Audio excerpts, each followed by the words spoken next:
ಬೆಂಗಳೂರಿನಿಂದ ವನಿತಾ ಕರೆ ಮಾಡಿದ್ದಾರೆ. ನಮಸ್ತೆ ವನಿತಾ ಅವರೇ. ನಮಸ್ತೆ ಮೇಡಮ್. ನಮಸ್ತೆ. ಯಾರ ಬಗ್ಗೆ ಕೇಳಬೇಕಿತ್ತು? ನನ್ನ ಮಗನ ಬಗ್ಗೆ ಕೇಳಬೇಕಾಗಿತ್ತು. ಓಕೆ, ಡೇಟ್ ಆಫ್ ಬರ್ತ್ ಹೇಳಿ. 6/4/1981 ಬೆಳಗ್ಗೆ 6:30ಕ್ಕೆ ಮೇಡಮ್. 6/4/81 ಬೆಳಗ್ಗೆ 6:30. ಏನ್ ಪ್ರಶ್ನೆ? ಪ್ರಶ್ನೆ ಅದು ಮನೆ ಕಟ್ಟಬೇಕು ಅಂತಿದ್ದಾನೆ, ಅದಕ್ಕೆ ಅನುಕೂಲ ಆಗುತ್ತಾ ಇಲ್ಲ ಅಂತ ಕೇಳೋಣ. ಓಕೆ, ಮಾತಾಡಿ ಶಾಸ್ತ್ರಿ. ಗುರುಜಿನ ಕೇಳೋಣ. ವನಿತಾ ಅವರೇ ನಮಸ್ಕಾರ. ನಮಸ್ಕಾರ ಗುರುಜಿ. ನಮಸ್ಕಾರ. ಮನೆ ಕಟ್ತಾರೋ ಇಲ್ವೋ ಅಂತ ನಿಮ್ಮ ಪ್ರಶ್ನೆ ಅಲ್ವಾ? ಅಲ್ಲ, ಮನೆ ಇವಾಗ ಒಂದು ಆಲ್ರೆಡಿ ಕೆಳಗಿಂದ ಒಂದು ಫ್ಲೋರ್ ಇದೆ, ಸರಿ ಸರಿ. ಅದ್ರ ಮೇಲೆ ಕಟ್ಬೇಕು ಅಂತ ಪ್ಲಾನ್ ಮಾಡ್ತಾ ಇದ್ದಾನೆ. ಅದ್ರ ಅನುಕೂಲ ಇದೆಯೋ ಇಲ್ಲ, ಸುಮ್ನೆ ಕೆಲಸ ಶುರು ಮಾಡ್ಬಿಟ್ಟು ಆಮೇಲೆ ನಿಂತೋಗೋ ಅಂತ ಪರಿಸ್ಥಿತಿ ಬರುತ್ತೇನೋ ಅಂತ ಕೇಳೋಣ ಅಂತ ಗುರುಜಿ. ಗೊತ್ತಾಯ್ತು. ಆದ್ರೆ ಈಗ ಅವರಿಗೆ ಕುಜ ರಾಹು ಸಂಧಿಶಾಂತಿ ಕಾಲ ಇದೆ.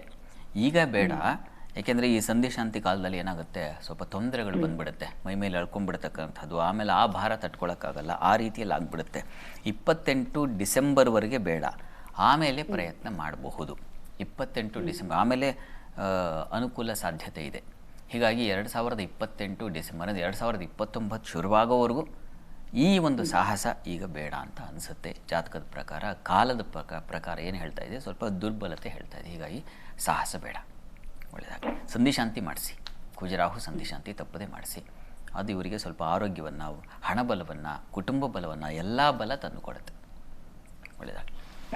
ಧನ್ಯವಾದಗಳು ಕರೆ ಮಾಡಿದ್ದಕ್ಕೆ. ಈಗ ಮುಂದಿನ ರಾಶಿಗಳತ್ತ ಗಮನ ಹರಿಸೋ ಸಮಯ ಶಾಸ್ತ್ರಿಗಳೇ. ಮುಂದಿನ 3 ರಾಶಿ ತುಲಾ ರಾಶಿಯಿಂದ ಗಮನಿಸೋಣ.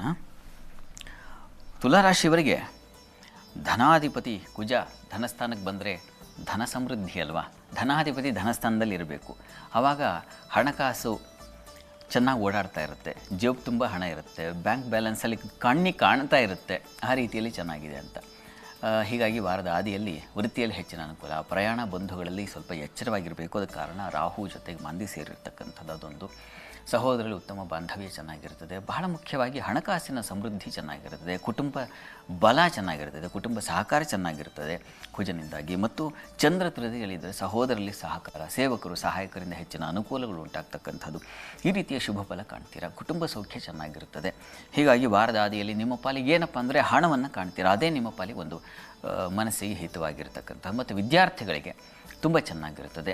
ಟೆಕ್ನಿಕಲ್ ಫೀಲ್ಡ್ಗಳಲ್ಲಿ ಕೆಲಸ ಮಾಡೋರು ಅಥವಾ ಅಭ್ಯಾಸ ಮಾಡ್ತಕ್ಕಂಥ ವಿದ್ಯಾಭ್ಯಾಸ ಅವರಿಗೆಲ್ಲ ತುಂಬ ಚೆನ್ನಾಗಿದೆ. ಹೆಚ್ಚಿನ ಅನುಕೂಲಗಳು, ಯಾರ್ದು ಮಾರ್ಗದರ್ಶನ ಸಿಗ್ತಕ್ಕಂಥದ್ದು, ಅದಕ್ಕೆ ಬೇಕಾಗಿರ್ತಕ್ಕಂಥ ಹಣಕಾಸು ಹೊಂದಿಕೆ ಆಗ್ತಕ್ಕಂಥದ್ದು, ಈ ರೀತಿಯಲ್ಲೆಲ್ಲ ತುಂಬ ಚೆನ್ನಾಗಿದೆ ಇವರೇ.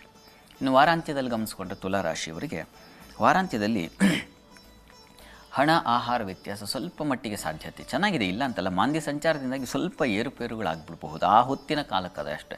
ಹೀಗಾಗಿ ಆತಂಕ ಬೇಡ. ವೃತ್ತಿಯಲ್ಲಿ ಅನುಕೂಲ ಚೆನ್ನಾಗಿದೆ, ಶುಭ ಫಲ. ಅಲ್ಲಿ ಕರ್ಮಾಧಿಪತಿ ಚಂದ್ರ ರಾಹು ಜೊತೆಗೆ ಸೇರ್ತಾನೆ. ಈ ಕಾರಣದಿಂದಾಗಿ ಸ್ವಲ್ಪ ಬುದ್ಧಿ ವ್ಯತ್ಯಾಸ ಮಾಡ್ಕೊಂಡು ಕೆಲಸದಲ್ಲಿ ಮಾಡ್ಕೊಂಡ್ಬಿಡ್ತೀರ.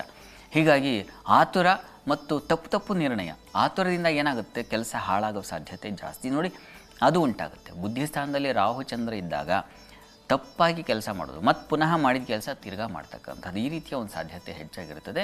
ಸ್ವಲ್ಪ ಹುಷಾರಾಗಿರಿ. ಸ್ತ್ರೀಯರಿಗೆ ಪ್ರಯಾಣದಲ್ಲಿ ಸ್ವಲ್ಪ ತೊಂದರೆಗಳಾಗ್ಬಿಡ್ಬಹುದು. ವೃತ್ತಿಯಲ್ಲಿ ಸಮಾಧಾನ ಗೌರವ ಇರ್ತದೆ, ಆದರೆ ಕೆಲಸದಲ್ಲಿ ಸ್ವಲ್ಪ ಎಚ್ಚರಿಕೆ ತಗೋಬೇಕು. ಮತ್ತು ಆರೋಗ್ಯದಲ್ಲಿ ಸ್ವಲ್ಪ ವ್ಯತ್ಯಾಸ ಆಗುವ ಸಾಧ್ಯತೆ ಇದೆ. ಹೀಗಾಗಿ ಕಣ್ಣಿಗೆ ಸಂಬಂಧಿಸಿದ ಹಾಗೆ ಸ್ವಲ್ಪ ಮಟ್ಟಿಗೆ ತಲೆಗೆ ಶಿರೋಬಾಧೆ ಇವುಗಳನ್ನು ಸೂಚಿಸ್ತಾ ಇದೆ. ಆಹಾರದಲ್ಲೂ ವ್ಯತ್ಯಾಸ ಮಾಡ್ಕೊಳ್ತೀರಾ, ಸ್ವಲ್ಪ ಹುಷಾರು. ಪ್ರಾರ್ಥನೆಗೆ ತುಲಾರಾಶಿಯವರಿಗೆ ಏನಪ್ಪ ಅಂದರೆ ಗೌರಿ ಪ್ರಾರ್ಥನೆ, ಚಂದ್ರನ ಪ್ರಾರ್ಥನೆ, ಚಂದ್ರನಿಗೆ ಗೌರಿ ಪ್ರಾರ್ಥನೆ ಹೇಳಿದೆ. ಹೀಗಾಗಿ ಅಮ್ಮನವರ ಸನ್ನಿಧಾನದಲ್ಲಿ ಒಂದು ಪುಷ್ಪಾರ್ಚನೆ, ಬಿಳಿ ಹೂವುಗಳನ್ನು ತಗೊಂಡು ಹೋಗ್ಕೊಡಿ, ಅದು ನಿಮಗೆ ಸಹಕರಿಸುತ್ತೆ.